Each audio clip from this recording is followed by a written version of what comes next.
Forests vanish overnight as flames race across continents.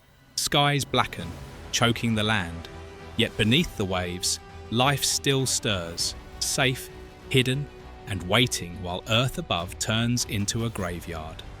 This was the only time in history that water was safer than land. Welcome to the late Cretaceous era, some 66 million years ago, when the sky itself became a weapon. A mountain-sized asteroid, moving faster than a bullet, slammed into the Yucatan Peninsula. In seconds, energy equal to billions of nuclear bombs was unleashed. Forests ignited instantly, vaporized rock rained from the heavens, and shockwaves flattened entire continents. For life on land, there was absolutely no escape. Firestorms raged across the globe, fueled by falling debris that turned the atmosphere into a furnace. Temperatures soared so high that entire herds of animals collapsed where they stood. In coastal zones, the impact triggered tsunamis hundreds of feet tall, tearing apart everything in their path. And this wasn't the first time. Across Earth's history, supervolcanic eruptions had triggered similar global catastrophes, belching toxic gases, blotting out the sun, and unleashing winters that lasted for years. Whether asteroid or volcano, the result was the same. Land transformed into an instant graveyard. Overnight, the planet changed. Skies darkened, ecosystems shattered. On the continents, survival became almost impossible. The ground itself burned, and the very air turned deadly. But beneath the waves, life found a buffer. Water dulled the violence, oceans absorbed the shock, and here, for a brief moment, life still clung to safety. Surprisingly, while land burned, it was the ocean still held a fragile promise. You see, beneath the waves, the story was different. Water acted as Earth's great shield. While continents smoldered, the oceans absorbed the planet's fury. Heat dissipated more slowly here. Ash and soot settled on the surface, but the depths remained untouched. Sure, the marine ecosystems bent, but did not break. Schools of fish continued their migrations. Coral reefs dimmed under the shadowed skies, yet life within them carried on. Even as the land's food chains collapsed overnight, the ocean's webs of plankton, fish, and predators endured. In shallow coastal zones, however, survival was fragile. Tsunamis scoured shorelines, and falling debris poisoned the upper layers. But just a little deeper, safety returned.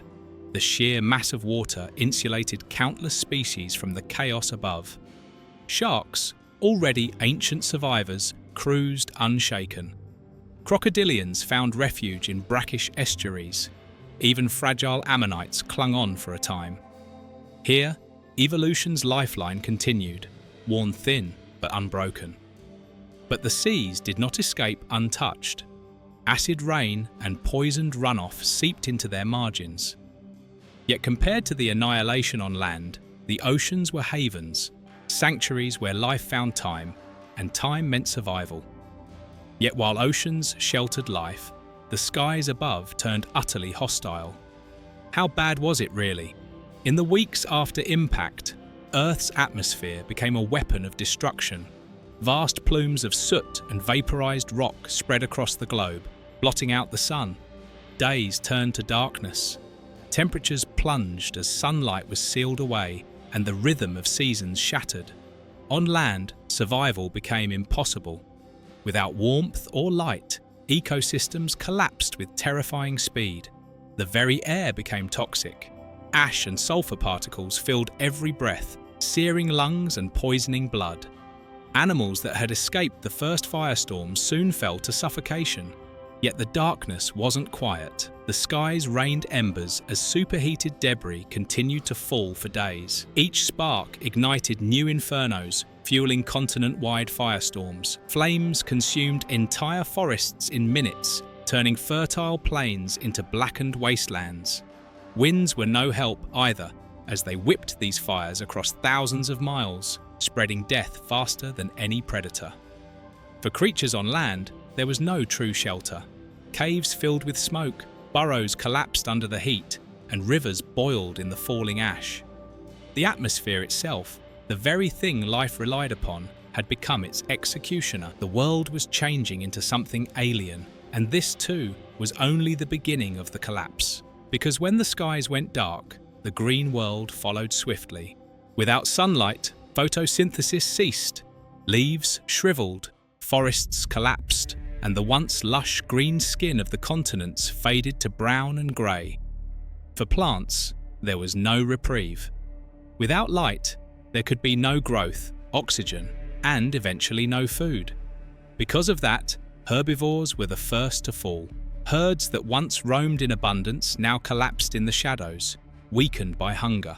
The great grazers of the Cretaceous, like hadrosaurs, ceratopsians, and armored giants, perished not by fire, but by famine. Predators soon followed. Tyrannosaurs, raptors, and other hunters stalked the empty plains. With nothing left to hunt, they too starved. The largest carnivores, once apex rulers of the land, fell hardest, their power rendered meaningless in a world without prey. Scavengers obviously lingered or even flourished a little longer, feeding on corpses scattered across the wastelands. But then, even carrion ran out. The silence that followed was heavier than the firestorms. It was the silence of ecosystems dying, of food chains snapping one link at a time. The land, once alive with motion and sound, became a graveyard of hunger. And yet, the worst was still to come. Amid famine and fire, Earth's greatest creatures made their final stand. That's right, dinosaurs that once ruled every habitat now stumbled through ash-filled landscapes in search of food. The great horned ceratopsians, the armoured ankylosaurs, even the most towering and feared ones all weakened, scavenging carcasses that grew scarcer by the day. Smaller reptiles and birds sought shelter in burrows and hollows, clinging to warmth and scraps of seed. Mammalian ancestors, still tiny and overlooked, gnawed on insects and roots, enduring in silence while giants around them fell. But for most, these strategies offered only days, not salvation.